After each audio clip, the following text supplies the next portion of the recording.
Hey, what up everybody, this is Stevie Breach coming to you. Just a few days ago I made a DVD, or not a DVD, a WWE Network review of the Bash at the Beach 2000 review, talking about the Hulk Hogan Vince Russo screwjob angle, and in there I gave a plug to Luke Cara to everybody go over and check out his Montreal Screwjob video. The Montreal Screwjob at Survivor Series is one of the biggest events that's happened in my lifetime as being a wrestling fan. I mean, it broke down all the walls of anything. I think that if it wasn't for the behind the stage viewing of things with the whole documentary that came out, what the fuck was it called? I can't remember what it was called. I don't actually own that DVD. I'm glad that it is on Netflix. I haven't watched it. Behind the Shadows with Bret Hart. I need to pick up that DVD because when you buy it on DVD, the Specials Collector's Edition comes with the special Owen Hart documentary that I guess it's the only place that you can see it, and I haven't had a chance to pick that up yet, but it is now on my list to check that up. And Luke made a video just coming out and saying that he believed that it was all true, but for me, I've always thought something was fishy of it from everything that went down. But to me, the one thing that I focus on the most on the whole thing is that documentary that came out that I believe was shown on like A&E. But I believe it was shot by just some local Canadian company that was made and produced. They wanted to follow the Bret Hart around, and I just think it's always funny that it just happens to happen at this closing time of Bret Hart's contract. And Vince McMahon never once stepped up to these guys and said, hey, I promised you guys, backstage, clearance to come around here and shoot Bret and everything like that. But, some shit's really going down right now with Bret's last few days in WWE, and it's not going to make my company look the best. And, it's probably best if we just called this off and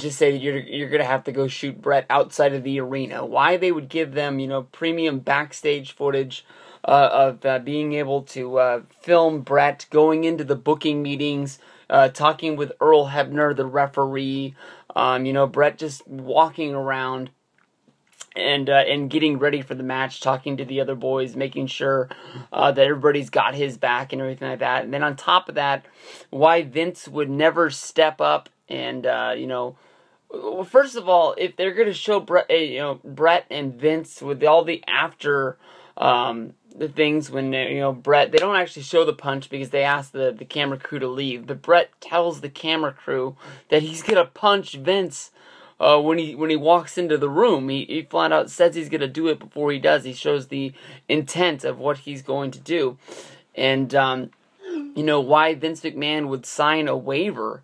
Anytime you do anything that's going to be on film, that's going to be reproduced for television, for DVD, for tapes, for anything, you have to sign a waiver saying that it's alright for them to use your likeness. If not, they have to put like a big-ass blur over your face. Or blur, I apologize. They have to put the big old thing so you can sort of, tell that that's Vince McMahon if you know what Vince McMahon looks like. But you can't just go around, shoving your camera in people's faces. And, you have to get that, that right to show the thing. Like, if you're filmed, doing anything, for WWE or anything like that, they always make you sign the form of, to be on Total Divas or to be on this, that, or the other. But, why, when they went into to producing the DVD, if you go down and you sit down and you watch the documentary, think of how much of the match from Survivor Series they show that's not shot by the camera crew that's shooting the documentary. Why is it that Vince McMahon gave access to the footage directly from the pay-per-view and gave it to this company to make their documentary better? How many holes would that DVD and documentary have if they weren't able to have the actual footage from the match of the actual screw job going down? The only person that owns that footage is Vince McMahon. Why would he hand that tape over to the other company and say, you guys run with this? Now, I do believe when you sit down and you look at what happened, that, okay, Vince is going to make sure that they ring the bell and they're going to screw Bret. That's going to make Vince look like the ultimate bad guy in this whole situation, that he would screw over the babyface Bret Hart in his own company. Bret Hart gets to make this documentary that's going to make everybody feel sorry for him for the things that Vince does, because this documentary portrays Vince as this big, huge monster, meaning that WCW, who before this day, Bret Hart has already signed a contract to work for WCW. You don't think WCW sent any people in to Montreal to monitor what was going down, to make sure that they didn't make Bret Hart, a WCW wrestler, look like the ultimate geek in this whole thing, like losing all of his credibility that he had made in this company? You know, WCW had put the money on the table to sign Bret after Vince backed out of a deal, and they're not going to protect their own investment that's going down right now. Now, I do believe that when they did make this deal, that, you know, that there was, knowing how big, you know, Bret screwed Bret and Vince screwed Bret would be, that they knew that there was going to be a payoff somewhere down the road. Everybody knew that the WWF, you know, they looked like they were down in the dumps, but nobody ever really counted them out. I don't think anybody ever thought that WCW was going to, you know, win the war by putting the WWF out of business. I ultimately believe that if you really look at it, you know, WWF took their shots at WCW, but they knew at the time that if they just keep producing and doing what they were doing, it was going to pay off in the long run. WCW had set up a style of wrestling, showing what their thing was going to be, that it was all based around the older guys. There was no turnover, there was no progression, and the guys that were on top, your Ric Flairs, your Hulk Hogans, your Roddy Pipers, they can't go forever.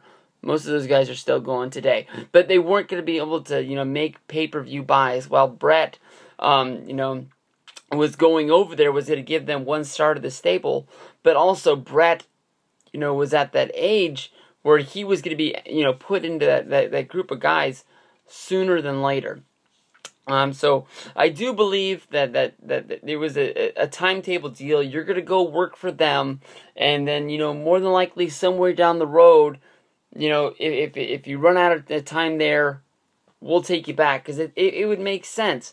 If you go in to when WCW actually closed and Bret Hart was released, and his contract was, you know, canceled for the same the same reason like Stone Cold Steve Austin's was, where, you know, on his deal, he hadn't worked so many days in a month, so it sort of made his contract void if WCW wanted to dump him. And with Goldberg kicking him in the head, and I believe 99 is when that happened, Goldberg versus Bret. It might have been 2000. Bret Hart's pretty much, his career was pretty much ended by concussion.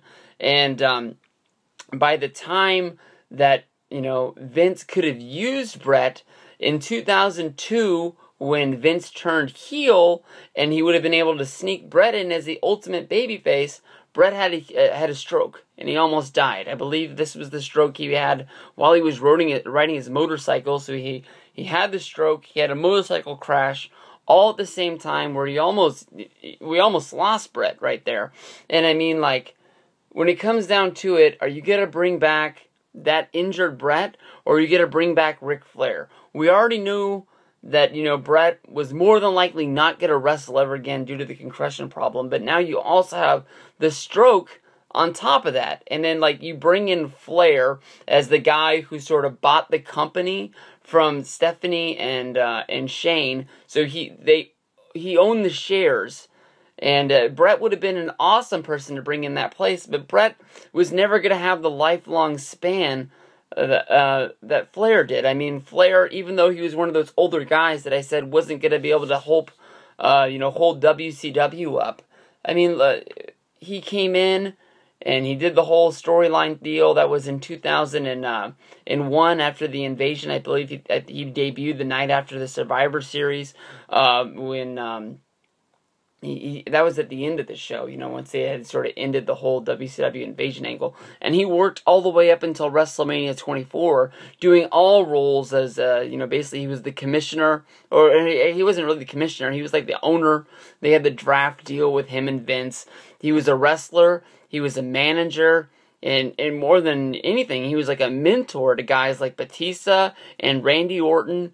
Who's to say what Bret Hart would have done if he would have came in that role? And, you know, they would have had the whole deal where Bret and Vince were sort of fighting over who owned the company. You never would have been able to have the match at the Royal Rumble 2002, which isn't really the best Vince match, but I mean, it is a good one. But the WrestleMania 26 match with Bret was piss poor horrible. Why there was a big gap in between the time that sort of Vince and Bret cleared everything up, and you know, Bret came back and they shook hands and they took the picture and it was put on WWE.com, and they made the best there is, the best there was, and the best there ever will be. I have no clue. But I think that they kept the rouge up so long with Bret hates Vince and Vince hates Bret. I think they did that, because Bret knew that there was money in it. I mean, like, if it all comes out that, it was all fake and this, that, and the other, Bret doesn't sell any books. Bret can't tell his story. There's no Bret versus Shawn controversy DVD. It just doesn't make sense to me how, Shawn Michaels can claim that he had, nothing to do with the whole situation, and all of a sudden he becomes a born-again Christian. They put him on the the WWE, oh shoot, I love that show, Confidential show, and he wants to just spill the beans about everything. I mean, like, RF Video did a shoot interview with him, and he looks him straight in the face, and he says, "I swear to God." He's a born Christian when he makes that shoot interview, and he says, "I swear to God, I had nothing to do with it."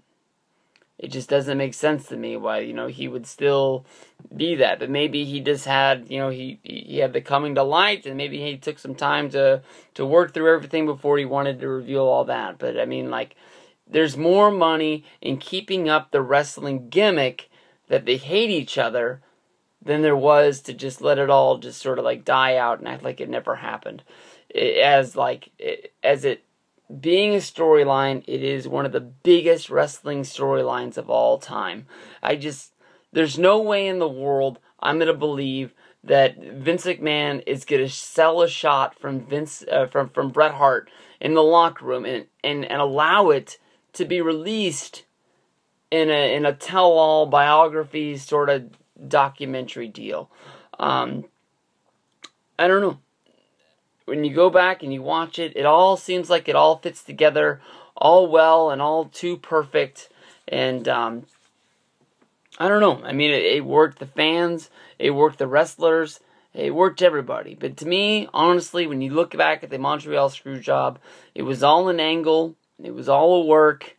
They got it over on everybody, and how people still believe it to this day, I think makes it a better, storyline. And when I talked about my Bash at the Beach 2000 review, it was copied, so many times by WCW, WWF, WWE. They've all tried to create, like, these little work shoot situations to make you get more involved in what's going on, because as wrestling fans, I hate to say this, but it's fake, I know it's fake, but you disband your disbelief, and you want to believe that everything you see in the ring is real. And to see something that you're like, alright, it's fake, but I think this is really real, that's what makes it better to you, because you're able to, get really involved. And, like, that's why, like, Undertaker matches at WrestleMania, they're really able to pull you in. I mean, like, there's nobody in the world that really thought that Punk was going to beat Taker last year, but, I mean, you really got into that match, and as you got more and more into it and heavily involved, you're like, oh, shit, it might really fucking happen. That's the same thing that I did with Triple H, Shawn Michaels, all those matches. That's why they're so fucking good. Bret Hart was the champion when I believed that, wrestling was really real. He was the guy when he got the strap. And, Bret's never been one of my favorite guys, but he's been there because, I believed in him as a champ. And, I don't know. Go back and watch his matches these days. I appreciate them. Some of them bore the crap out of me. That Dungeon Collection Blu-ray that came out last year, that thing sucked. But, I don't know. Let me know what your guys' thoughts are. Make sure you go check out Luke Carr's video. He did a good job. Peace out, everybody. Have a good night.